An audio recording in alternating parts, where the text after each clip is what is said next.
Morning, everybody. So, this morning, I'm going to be doing another Honest RC review. Now, this one's going to be a little odd because I do not have a stock version of the truck to show you guys or a stock looking version of the truck. Mine is very heavily modified and customized. But the majority of the parts are there, and I do have some of the other parts on a different project, so I will be able to at least show you most of the parts that I'm going to be talking about. And so, just a warning.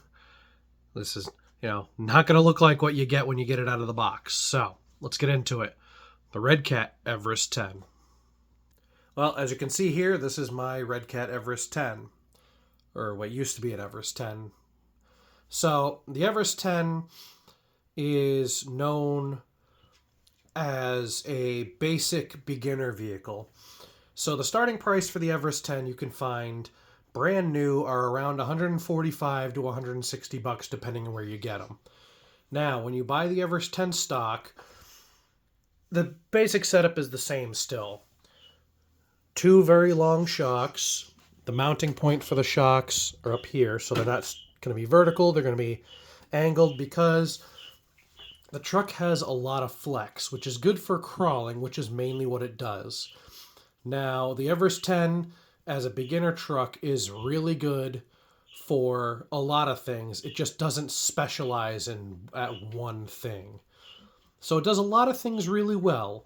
It crawls, it can be a mud truck, it can be a puller, it can be a monster truck, as you see here. I went full monster truck with mine and customized it with, by mixing parts with a lot of other stuff. Mainly, I wanted to build a shaft-driven clodbuster instead of the motor over axle style, so the Everest 10 was the perfect platform to use. Now, the Everest 10 comes stock with these axles right here. Locked diffs, so really good for crawling, and it comes with the ability to be able to be four-wheel steering. Now, the front and rear axles are the exact same units, same pieces. However, with steering, you get, this link here, and then that bolts up to the servo horn. So that way it can just, boom, you got steering. However, when they're locked, there's two braces. One goes from here to here and here to here. And, then that won't allow it to steer. But simply swapping those links allows you to be able to use four-wheel steering on the truck out of the box. Now, which is, again, it's a very simple thing to do. Very easy. It allows for then you'd be able to crab walk, four-wheel steering, and that's just on the stock axles. Now, the stock axles aren't really the best for monster truck stuff. That's why on mine I went with ground pounder axles, open diffs, so that way that allows it to do monster truck things more easily. But out of the box, it'll do it. It just won't handle as well as you'd expect. If you're trying to build a crawler, the Everest 10 is a really good platform base for a crawler or a mega mud truck because of those locked axles, or locked diffs rather. You'll get a lot of good grip, especially if you're trying to crawl. If you put big mud tires on it, those locked diffs will help trying to go through heavy or thick mud. And, it, again, for what you're paying for, for about 150 bucks brand new out of the box, it's a good platform. It's a really good platform, heavily customizable. It just needs the customization to be able to excel at whatever you're trying to do with it. But it can get your feet wet. It's good to start to get your feet wet into whatever you're trying to build. Now, as for the stock chassis, it's just your basic two side plates, transmission mount plate on the bottom. The stock motor, this one, I have a brushless system in mine.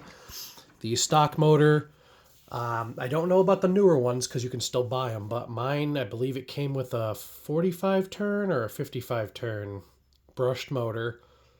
Now, you're going to get a lot of torque out of those, not a whole lot of wheel speed, but again, it's supposed to be a crawler, so you're not going to need a whole hell of a lot of wheel speed, unless you're insane like I am and you want that extra wheel speed. But this this chassis allows for a little bit of movement. You can adjust kind of like almost like on every other truck. There's one bolt or one screw rather that holds the motor, and then the other one is on a little bit of it's on a slider, so that way you can adjust it to fit bigger pinion gear up inside there. However, on the Everest 10, there's not a whole lot of space, so I believe the most I was able to go up was 2 or 3 teeth, and I think that's it.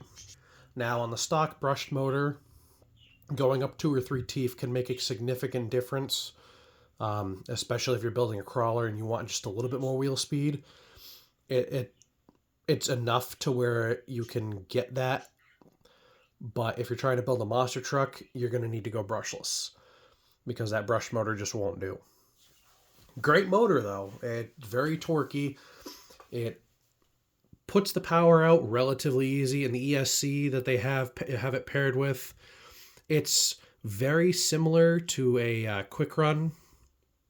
So it handles the power delivery. It's relatively smooth, and it works really well. It's a good setup, especially if you're going to run 2-cell lipos.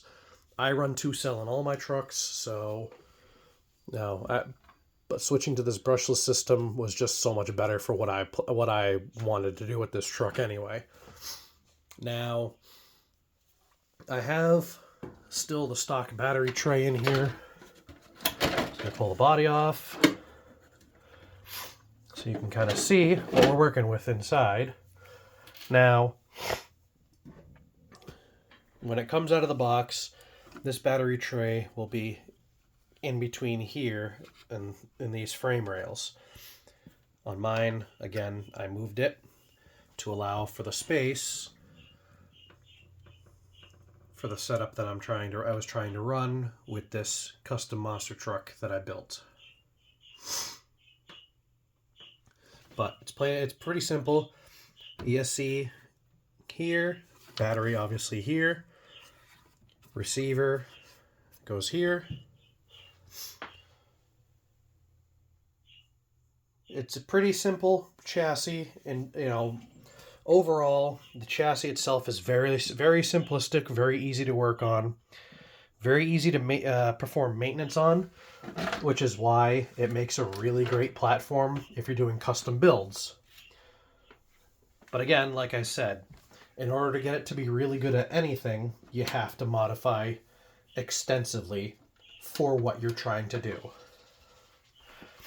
Overall, my only real gripe with the Everest 10 is the fact that out of the box, it's just lackluster.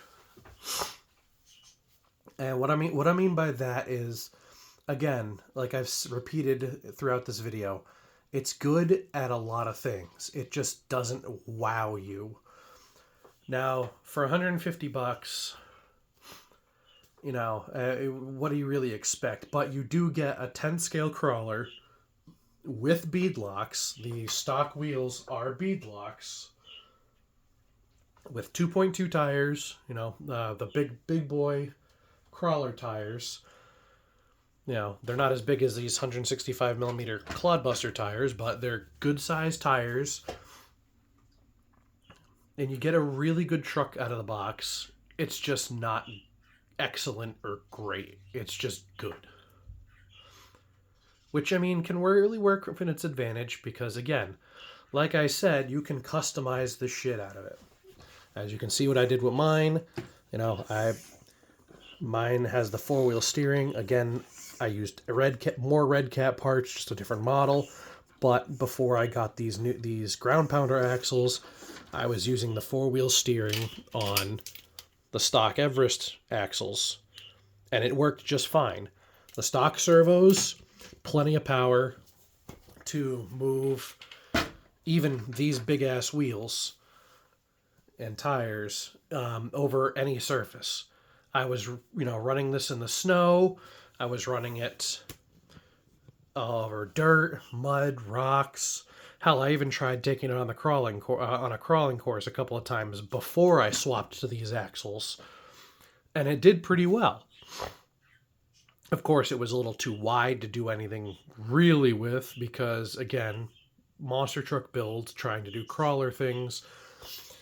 I mean, even before I put these super wide ground pounder axles on it, I had to use extenders because these axles are just a bit short and the inside of the wheels was rubbing on the links here. So I had to use much longer extensions than I have now. Now I just got little itty bitty extensions. I had to use some really beefy ones, and it just made it very flimsy. But it did crawl very well. Again, thanks to the Everest's locked diffs, whereas these are open.